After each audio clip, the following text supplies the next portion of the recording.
Hello ladies and gentlemen, Big Daddy Top Hat here, and if you're a fan of this channel you will know how much I love bloody Street Fighter and the Teenage Mutant Ninja Turtles, and have been making historical retrospectives on both franchises for many years. So the fact that both of these franchises are trending simultaneously at present has been music to my ears, and today we've got a topic that marries up both of these subjects. So what are we talking about, Lady Decade? Easter eggs. Street Fighter Easter eggs in Shredder's Revenge. Yes, delicious, chocolatey Street Fighter Calm down, you're on a diet. That is true, and I'm trying very hard, ladies and gentlemen. But yes, delicious Street Fighter Easter eggs, which are present in the new Teenage Mutant Ninja Turtles Shredder's Revenge game. And what I mean by this is that there were just loads of moves from various Street Fighter roster members that are performed by the playable characters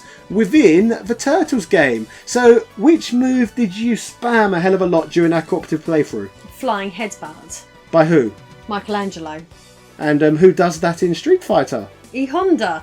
Yes, and E-Honda makes himself in a pencil like this and goes, hoo, hoi! And Mikey from the game can do it too. Why? Not a pencil. Why not a pencil? Well, he's a bit... You better not be fat shaming E-Honda on my channel. Alright, move on then. Yeah, okay. We've also got Raphael in the game, who can perform a jumping uppercut, aka Ken and Ryu's maneuver, known as the Shoryuken. Yeah, this is the part where you have to say that you don't pronounce anything correctly. It's Shoryuken. I pronounce things the way I want to pronounce things. Yeah, Or there's the right way, there's the wrong way, and there's the Top Hat way, which is just the wrong way but faster. But yes, he can perform the Shoryuken, and somebody pointed out on Twitter that the animation frames for this wonderful maneuver line up almost perfectly with that of Soul Bad Guy's jumping uppercut from Guilty Gear, which I thought was a very cool observation, and it illustrates how many different sources that the developers of this game may have looked at when creating this masterpiece. And I've never played a Guilty game before. Never played one. But now I do want to play one, partially because I want to know if there's any other characters with names along the lines of Soul Bad Guy. Like, have we got like Spirit Good Person and so on and so forth.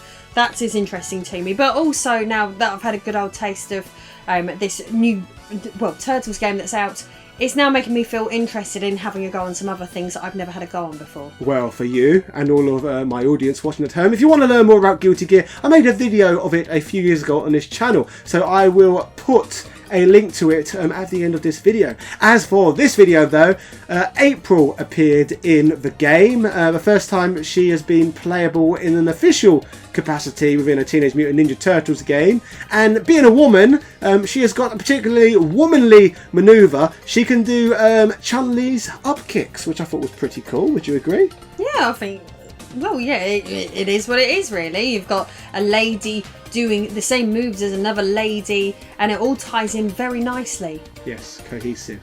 I thought you was going to do something else then. No.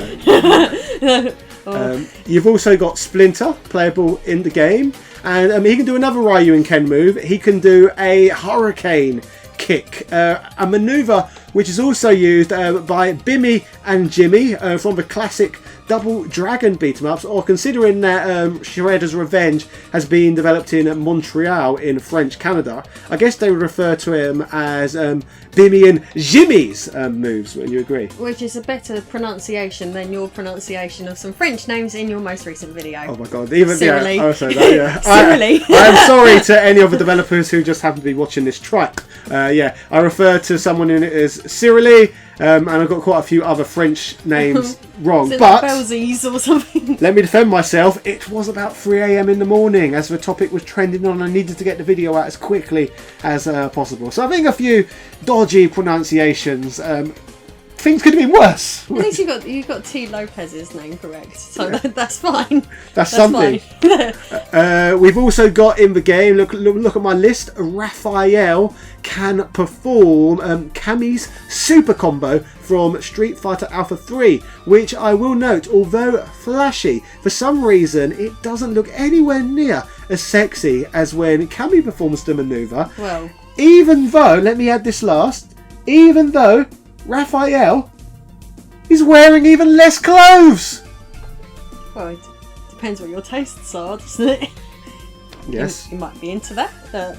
Like, let's not be inclusive here. Some people probably find him very, very sexy. So if he was into Splinter, yeah, you'd be. That would make you a furry. What if you like? I did. What if you like a turtle? I What is don't that? know. What's that called?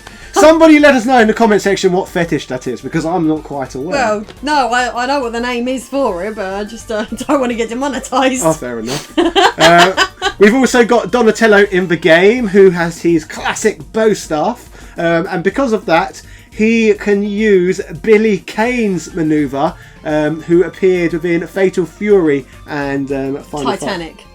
No, that's Billy Zane, but close enough. Who's in Fatal Fury and King of Fighters. And Zoolander. Yes, Billy Zane.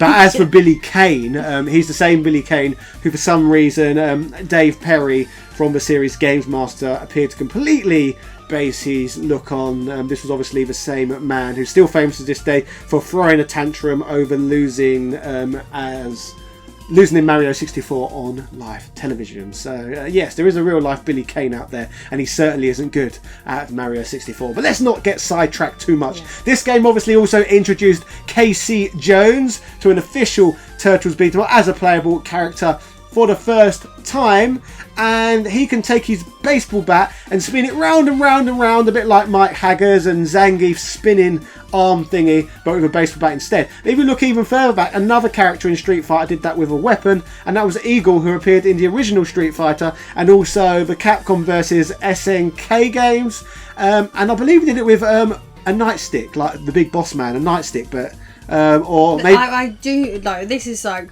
making up titles and stuff. I'm pretty sure they're actually called tonfas. No, you're making up titles. I've watched a lot of Attitude Era Wrestling, and they definitely call it a nightstick. Oh no! Where did you hear the term tonfa then? Like Final Fantasy 4 or something. Okay, so let us know. Google. Let's just Google this. So when we finish this, we're going to Google it just so that I can. So let us know in the comment section, ladies and gentlemen, whether you trust Weebs or Vince McMahon. I'd be curious to hear your thoughts on that one. For knowing that fact, because I didn't know that fact. That doesn't make me a weeb, that just makes me not stupid like you. I'm not bloody stupid, I'm highly informed, hence why we're making great content like You can't this. even pronounce things correctly. I choose how things are pronounced because I'm the authority. Okay. But anyway, Apple pie. we're going off track too much again now. It's not just Street Fighter manoeuvres that are in the game. There's also other references. Like we pointed, there was something to do with Guilty Gear already, but Mortal Kombat. In the game, Michelangelo can perform Liu Kang's kicking manoeuvre where he goes and throws lots of little kicks. The same little kicky thing it's in both games. What do you think? Well, what I think of that is that when you make those sounds, it makes me think of martial law. Obviously, both of these characters are based on Bruce Lee. So, I suppose those would be like, what, Bruce Lee-esque sound bites, or... Yep, it's definitely Bruce Lee noises. Bruce Lee noises. That's what I refer to those as. Yeah, that just sounds a bit dodgy. It does sound dodgy, which is why we'll swiftly move on. Okay. So we can get through this video and round up. And the last one on this list, and I've left this to last for a reason, because it's the most Japanesey name for a move that I've ever seen, and there's absolutely no chance that I could pronounce it even remotely right. Basically, Donatello does one of those huge moves that Chun-Li is able to perform in Marvel versus Capcom. And I've actually wrote this word on the wall. Shall I try and pronounce it first and then you try and pronounce it? Yeah. Let's see how this goes. Shitsai Senku Kayaku. Any good? I'm going to go with Shichishe Senku Kyaku. So yeah, that one. That nice So big... we probably both butchered that one. Because I haven't got my glasses on, so that's going to be my excuse. Shichise Senku Kyaku. Yes, that word. But yeah, there's obviously a lot of cool Easter eggs throughout this game, as you can see, which are all reference multiple fighting games, and a lot of them being related directly to Street Fighter, which I thought again was just decent. What did you think? All I'm going to say is I think that this is a game that was made by fans for fans of both of these franchises. And it's just nice. It encompasses everything. Like, everybody wanted a new Turtles game. Everyone did. Everyone loves Street Fighter. So it's something that's nice for middle-aged people. Yeah, that's a very sad way of putting it. But yeah, a very sad, poignant end to this video, ladies and gentlemen. Anyway, enjoy being middle-aged. Cheerio.